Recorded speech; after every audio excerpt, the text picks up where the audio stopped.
दोस्तों, बिहार की राजनीति में एक जबरदस्त बदलाव आ रहा है।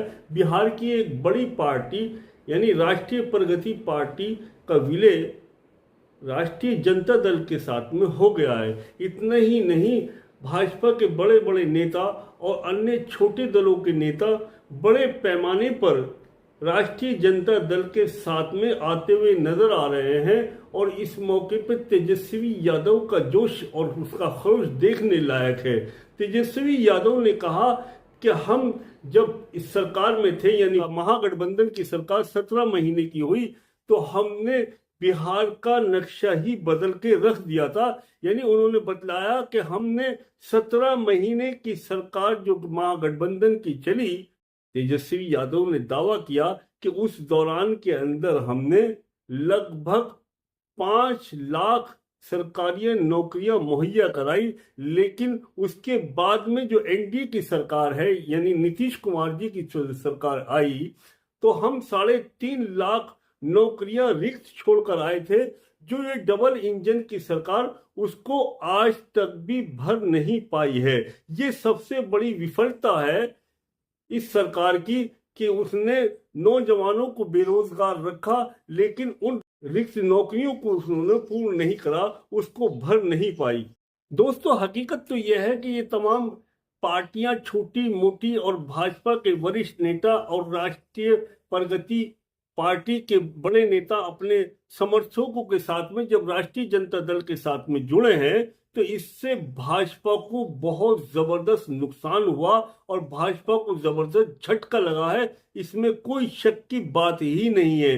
भाजपा इस वक्त भौखलाई हुई है। भाजपा के अंदर शामिल होने वाले जो मुख्य चेहरे हैं, रंजना साहू, नरेंद्र कुमार साहू, अरुण गुप्ता और अमरकांत साहू भी इसके अंदर शामिल हैं। और इनके साथ में लगभग हजारों की तादाद में समर्थकों ने भी सदस्यता ग्रहण की। और इसी मौके पर लालू प्रसाद यादव के ऊपर आधारित एक पुस्तक का विमोचन हुआ और वो पुस्तक जो है इन सदस्यों को भेंट की गई और इनका सम्मान किया गया। यानी वो पुस्तक है जिसके अंदर लालू प्रसाद यादव की जीवन शैली और उनके कार्यों का जिक्र है। उधर तेजस्वी यादव ने दावा किया कि जिस वक्त में हमारी 17 महीने की सरकार बिहार के अंदर रही है, हमने 50,000 करोड़ रुपया व्यापारियों को आगे बढ़ाने में निवेश किया और इनके व्यवसायों के साथ में हम आगे बढ़ाने की पूरी कोशिश की। हमें उम्मीद है कि तमाम व्यापारी गण जो लोग हैं वो हमारा साथ देंगे और कदम से कदम मिलाकर चलेंगे। हम व्यापारियों को संकल्प लेते हैं कि इनके व्यवसायों को आगे बढ़ाने का काम सरकार का रहेगा। आगे तेजस्वी यादव ने कहा कि हम बिहार को आगे बढ़ाने के लिए, यानी टूरिज्म क्षेत्र के अंदर टूरिज्म जो हमने एक खाका तैयार किया था, वो खाका आज भी बिल्कुल ठप पड़ा हुआ है। ये डबल इंजन की सरकार ने टूरिज्म को आगे बढ़ावा ही नहीं दिया। यानी जहां हम छोड़कर आए थे वो उसने कोई आगे कार्य करके नहीं दिया है। इस बात से पता चलता है कि ये एनडीए की सरकार बिहार के अंदर बिल्कुल फेल साबित हुई है। हमारी सरकार आने के बाद में हम बिहार को भय मुक्त वातावरण देंगे, एक अच्छी सरकार देंगे और नौजवानों को नौकरियां देंगे और व्यापारियों के लिए एक बहुत बड़ा हम बड़े पैमाने पर व्यापार का रास्ते खोलेंगे और इनको व्यवसाय को आगे बढ़ाने का इनको पूर्ण रूप से मौका मिलेगा।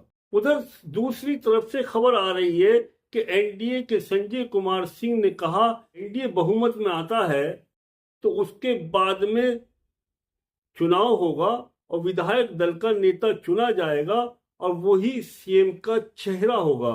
यानी ये बात तो बिल्कुल साफ जाहिर हो चुकी है कि आगे अगर एनडीए की सरकार बनती है, पहली बात तो एनडीए की सरकार बनेगी नहीं, यदि एनडीए की सरकार बिहार के अंदर बनती है तो सीएम का चेहरा नीतीश कुमार नहीं होंगे। ये संजय कुमार सिंह के इस बयान से पता चल गया कि चुनाव के बाद में विधायक दल के नेता चुना जाएगा और वो ही सीएम का चेहरा होगा। यानी भाजपा के इशारे पर सीएम बनाया जाएगा। उधर दूसरी तरफ खबर यह है कि जेडीयू के वो बड़े नेता, जो वरिष्ठ नेता कहलाते हैं, जिनका नाम लेना मुनासिब मैं नहीं समझ रहा इस वक्त में, यानी वो बड़े नेता भाजपा के एजेंट बने हुए हैं। और इस उम्र के आखिरी पड़ाव में नीतीश कुमार जी असहज दिखाई देते हैं। उनकी हरकतें जनता दल यू के अध्यक्ष नीतीश कुमार को पता है कि ये लोग बगावत पे उतरे हुए हैं, ये मुखालिफ में जा बैठे हैं। इसकी वजह से मायूस मायूस सा चेहरा नीतीश कुमार का इस इलेक्शन में दिखाई दे रहा है। वो किसी भी हाल में भाजपा को छोड़ नहीं सकते, क्योंकि उनके उनके अपने सांसद, अपने विधायक बीजेपी की गोद में बैठे हुए दिखाई दे रहे हैं और बीजेपी का राग अलापते हैं। वो जेडीयू के विधायक कम, जेडीयू के सांसद कम, भाजपा के सांसद अधिक लगते हैं, क्योंकि नीतीश कुमार इस बात को समझ चुके हैं कि अमित शाह जी ने और माननीय नरेंद्र मोदी जी ने जो जाल बुना है उसमें बुरी तरह से नीतीश कुमार फंस चुके हैं। निकल नहीं सकते इस जाल से, फड़फड़ा सकते हैं। और यही वजह है कि उनके हाथ से उनका सेकुलर वोट यानी मुस्लिम समाज का वोट आज जो है जेडीयू के हाथ से निकल चुका है। आज चेहरा नीतीश कुमार जी का जो सेकुलर चेहरा था, जो एक नायक का चेहरा था, अब वही चेहरा जो है विलन चेहरा बन चुका है।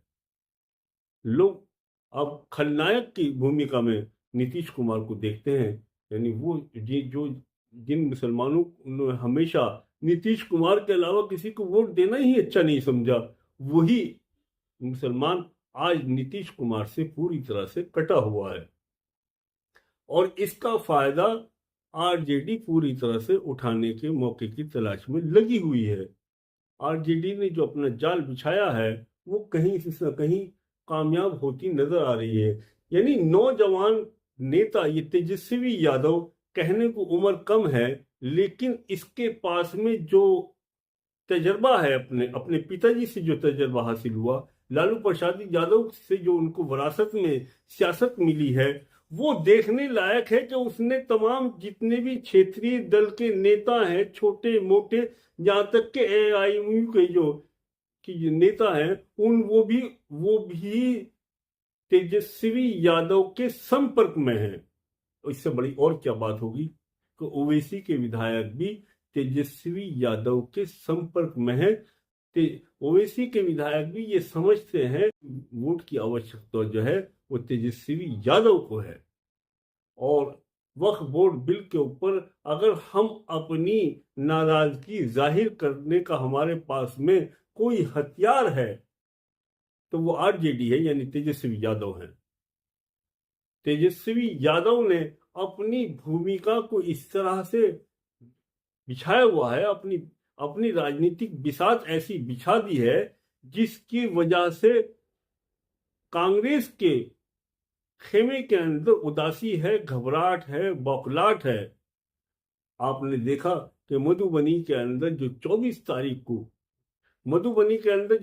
अप्रैल को जो एक रैली हुई है जिसमें माननीय श्री नरेंद्र मोदी जी पहुंचे हैं, यानी सऊदी यात्रा से छोड़कर वो सीधे मधुबनी पहुंचे बिहार। उस रैली को आपने संबोधित किया, उसमें नीतीश कुमार जी उनके बगल में बैठे हुए हैं और 22 तारीख में पहलगाम जैसा दर्दनाक हादसा होता है, पूरा हिंदुस्तान गम और गुस्से में डूबा हुआ होता है और ये इतना संवेदनशील मामला हुआ देश के अंदर कि हर इंसान का 140 करोड़ आवाम के दिलों को ठेस पहुंचती है।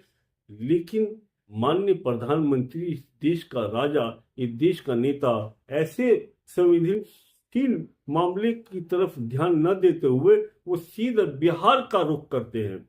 बिहार में वो उनसे हंसते हुए दिखाई देते हैं, नीतीश कुमार जी से उनसे रंगबलिया करते हुए दिखाई देते हैं, जिसको मीडिया ने बड़ी फजीहत हुई। यानी हिंदुस्तान के अंदर इतनी बड़ी घटना घटी, इतने निर्दोष लोगों की जाने गई, उसकी कोई चिंता नहीं है। चिंता है तो इलेक्शन की है। यानी मैं कहना चाहूंगा कि मुल्क खतरे में है, मुल्क गम और गुस्से में है, बहुत ही नाजुक घड़ी है। कमबख्त देश के नेताओं को सिर्फ इलेक्शन की पड़ी है। यानी ऐसे मौके पर भी उन्होंने वो राजनीतिक रैलियां और राजनीतिक सभाओं को ज्यादा तरजीह दी बनिस्बत निर्दोष लोगों की हत्या के ऊपर दो शब्द बोलते या वहां या कश्मीर जाते। वहां नहीं गए, वो सीधा बिहार पहुंचे हैं, मधुबनी पहुंचे और वहां से उन्होंने अपनी एक राजनीतिक इलेक्शन जो इस साल होना है उसकी बुनियाद रखी और वहां से उन्होंने उसको बिछाना शुरू कर दिया। तो दोस्तों, इस तरह की मानसिकता, राजा की मानसिकता को जब जाहिर हुई कि इनको सिर्फ इलेक्शन की है, इलेक्शन की चिंता है, लोगों की जानों की चिंता नहीं है। ये अलग बात है कि बिहार की धरती से उन्होंने पहलगाम की बात जरूर करी, लेकिन दिल्ली आते पहले कश्मीर जाना चाहिए था, बिहार नहीं जाना चाहिए था। ये उनकी प्राथमिकता होनी चाहिए थी कि वो पहले वहां के दौरे को रद्द कर देते, इलेक्शन जो मीटिंग हो रही थी, राजनीतिक मीटिंग थी, उसको पोस्टपोन करते और कश्मीर पहुंचते और कश्मीर मारे गए बेगुनाहों कुछ अपनी संवेदना प्रकट करते। लेकिन ऐसा नहीं है, राजनीतिक लोग सब हवाम में नंगे हैं, मौका कोई सा भी हो राजनीति करना नहीं छोड़ते। दोस्तों, ये वीडियो आपको अच्छी लगी हो तो प्लीज इसको लाइक करें, चैनल को सब्सक्राइब करें, बेल आइकन दबाएं, अपना ख्याल रखें, अपने दोस्तों का ख्याल रखें, अपने पड़ोसियों का ख्याल रखें, हमेशा राष्ट्र और देश के हित में रहें। देश के हित में रहना सबसे बड़ा धर्म है, देश के प्रति मोहब्बत करना सबसे बड़ा प्रेम है और इंसान को हमेशा अपनी जन्म स्थली यानी जन्मभूमि से ही प्रेम करना चाहिए, उसी के साथ में उसी पर मर मिट जाना चाहिए।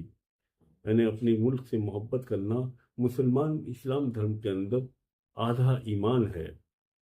दोस्तों, ये वीडियो आपको अगर पसंद आई है तो प्लीज इसको सब्सक्राइब करना हरगिज न भूलें। जय हिंद, जय भारत।